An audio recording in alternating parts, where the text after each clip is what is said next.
El frío de aquella noche era distinto. No era el frío que se te mete en los huesos y te hace tiritar, no. Era un frío seco, quieto, como el de una cripta. Recuerdo el sonido de mis propias botas sobre la gravilla del camino, un crujido solitario que parecía una falta de respeto en mitad de aquel silencio absoluto. La casa no era una mansión gótica ni una ruina, nada de eso.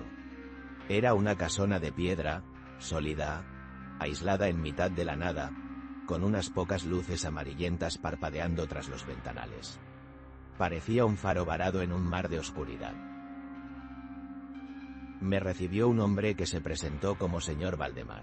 Era alto, delgado como un junco, y sus ojos tenían la profundidad y el cansancio de un pozo muy antiguo.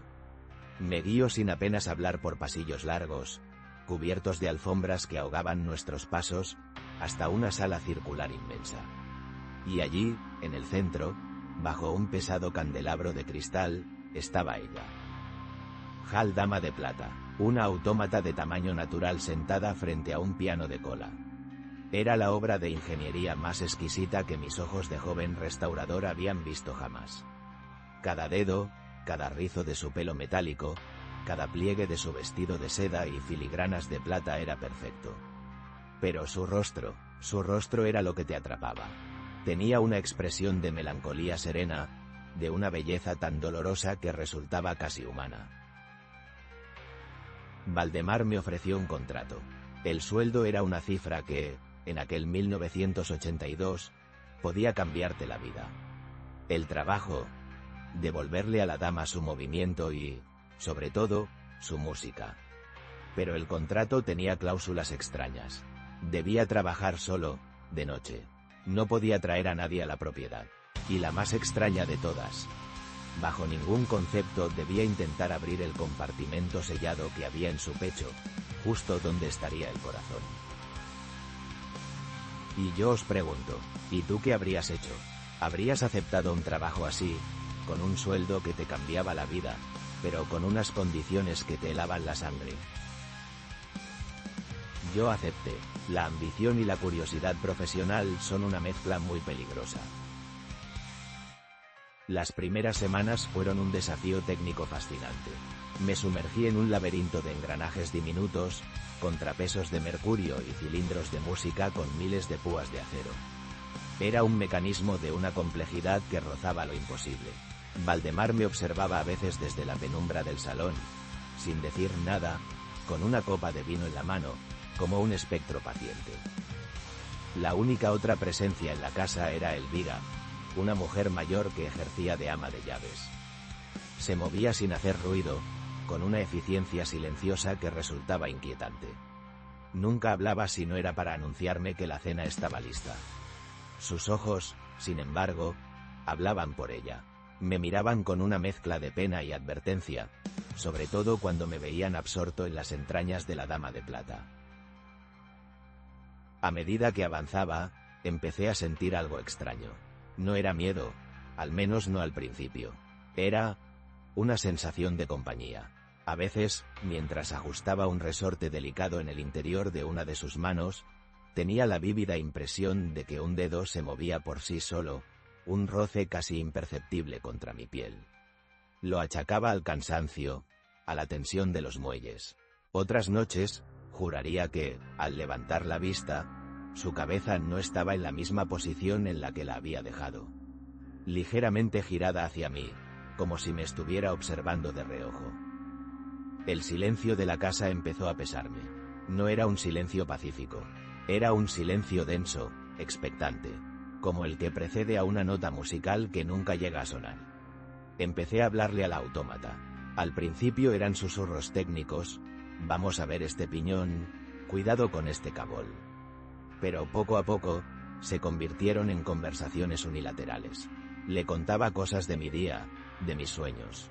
Y en la quietud de aquella sala inmensa, a veces me parecía que su rostro de porcelana y plata cambiaba sutilmente, que la tristeza de sus ojos de cristal se acentuaba.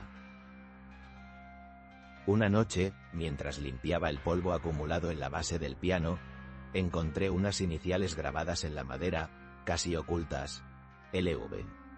Y una fecha: 1956.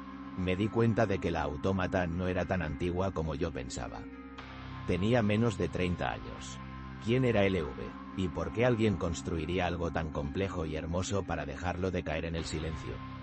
La pregunta se quedó flotando en el aire, sin respuesta, mientras los ojos de cristal de la Dama de Plata parecían seguir cada uno de mis movimientos. El punto de inflexión llegó una madrugada, unas 3 semanas después de empezar el trabajo.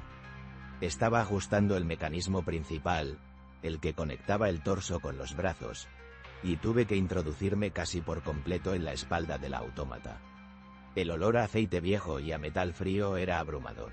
Mis dedos, buscando a tientas un engranaje atascado, tropezaron con algo que no debería estar allí. No era una pieza mecánica, era una pequeña protuberancia en el forro de terciopelo que recubría la cavidad interior. Tiré suavemente y el forro se desprendió, revelando una pequeña placa de metal atornillada a la estructura. Era el compartimento sellado del que hablaba el contrato. El corazón prohibido. Mi pulso se aceleró. La advertencia de Valdemar resonó en mi cabeza. Pero la curiosidad, esa carcoma del alma, fue más fuerte. Con la punta de un destornillador, forcé los diminutos tornillos, que cedieron con un chirrido agudo. Dentro no había un mecanismo complejo, ni una joya.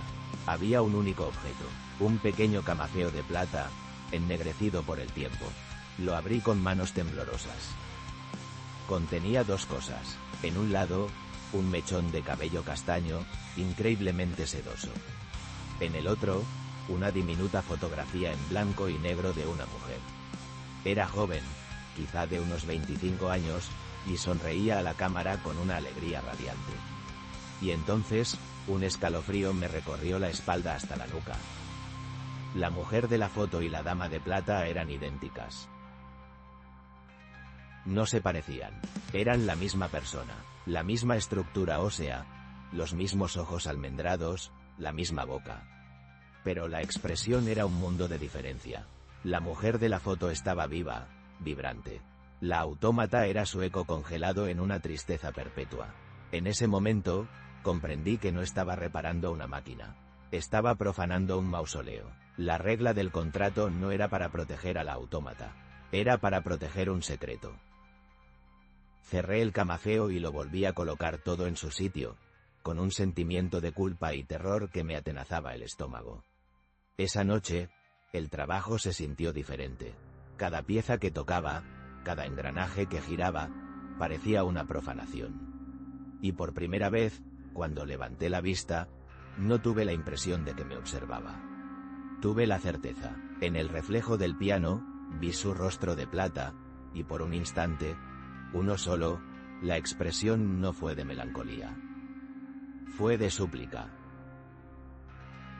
No pude más. Al día siguiente, busqué a Valdemar. Lo encontré en su biblioteca, una estancia tan silenciosa y polvorienta como el resto de la casa. Tenía el camafeo en mi mano sudorosa.